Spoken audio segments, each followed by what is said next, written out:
ሰላም ሰላም ወዲ ቻናል ተከታታዮች እንደምን ቆያችሁኝ? ሁሉ ሰላም ነው ወይ? እግዚአብሔር ይመስገን እኔ ጋር ሁሉ ሰላም ነው። የእግዚአብሔር ቃል ሲናገር በመዝሙረ ዳዊት መጽሐፍ ላይ እግዚአብሔርን ማመስገን መልካም ነው፣ ልዑል ሆይ ለስምህ ዝማሬ ማቅረብ፣ በማለዳ ምሕረትህን በሌሊት እውነትህን ማውራት፣ 10 አውታር ባለው በበገና ከምስጋና ጋርም በመሰንቆ አቤቱ በስራህ ደስ አሰኝተኸኛልና በእጅም ስራ ደስ ይለኛልና። አቤቱ ስራህ እጅግ ትልቅ ነው፣ ሐሳብህም እጅግ ጥልቅ ነው። ሰነፍ ሰው አያውቀውም፣ ልብ የሌለውም ይህን አያስተውለውም። ኃጢአተኞች እንደ ሳር ሲበቅሉ፣ አመፃ የሚያደርጉ ሁሉ ሲለመልሙ ለዘላለም ዓለም እንደሚጠፉት ነው። አቤቱ አንተ ግን ለዘላለም ልዑል ነህ።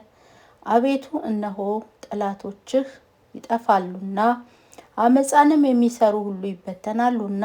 ቀንዴ አንድ ቀንድ እንዳለው ከፍ ከፍ ይላል፣ ሽምግልናዬም በዘይት ይለመልማል። ዓይኔም በጠላቶቼ ላይ አየች፣ ጆሮዬም በእኔ ላይ በቆሙ በክፉዎች ላይ ሰማች። ጻድቅ እንደ ዘንባባ ያፈራል፣ እንደ ሊባኖስ ዝግባ ያድጋል። በእግዚአብሔር ቤት ውስጥ ተተክለዋልና በአምላካችንም አደባባይ ውስጥ ይበቅላሉ። ያን ጊዜ በለመለመ ሽምግልና ያፈራሉ፣ ደስተኞችም ሆነው ይኖራሉ። አምላኬ እግዚአብሔር እውነተኛ እንደሆነ ይነግራሉ፣ በእርሱም ዘንድ አመፃ የለም ይላል። የሚገርም ነው። ኢሳይያስ 53 ላይም እግዚአብሔር ነገሰ፣ ክብሩም ለበሰ። እግዚአብሔር ኃይልን ለበሰ ታጠቀም። ዓለምን እንዳትናወጥ አጸናት። ዙፋንህ ከጥንት ጀምሮ የተዘጋጀ ነው፣ አንተም ከዘላለም ነህ። አቤቱ ወንዞች ከፍ ከፍ አደረጉ፣ ወንዞች ቃሎቻቸውን ከፍ ከፍ አደረጉ። ከብዙ ወኖች ድምፅ ከባህርም ታላቅ ሞገድ ይልቅ እግዚአብሔር በከፍታው ድንቅ ነው፣ ምስክር እጅግ የታመነ ነው።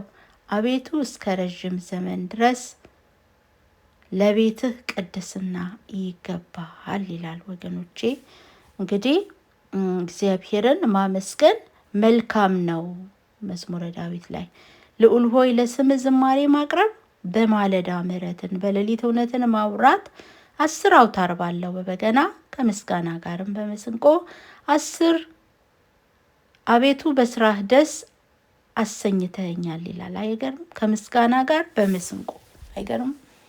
እኛ እግዚአብሔር ሰላም ሰጥቶን ጤና ሰጥቶን እግዚአብሔር ያላደረገልን ነገር ለኔና ለእናንተ ምን አለ ወገኖቼ? እኛ ግን አመስጋኞች ነን ወይንስ አጉረምራሚዎች ነን? ዛሬን ጥያቄ ለኔና ለእናንተ ተወዋለሁኝ። ምክንያቱም ምንም በቃ እግዚአብሔር ጤና ሰጥቶን ምንም ሁሉን ነገር አድርጎልን ምንም እንዳልተደረገልን ነው ዝም የምንለው ማለት ነው። ነገር ግን በምስጋና ድል አለ ይላል እግዚአብሔር ቃል። ስለ ሁሉ ደግሞ አመስግኑ ይላል መጽሐፍ ቅዱስና እኔና እናንተ ቆም ብለን ራሳችንን እንመልከት ወገኖቼ። አመስጋኞች ነን ወይስ ደግሞ አጉረምራሚዎች ነን? ስለዚህ አመስጋኞች ከሆንን እንግዲያውስ እንድንጨምር ምስጋናችንን ያስፈልጋል።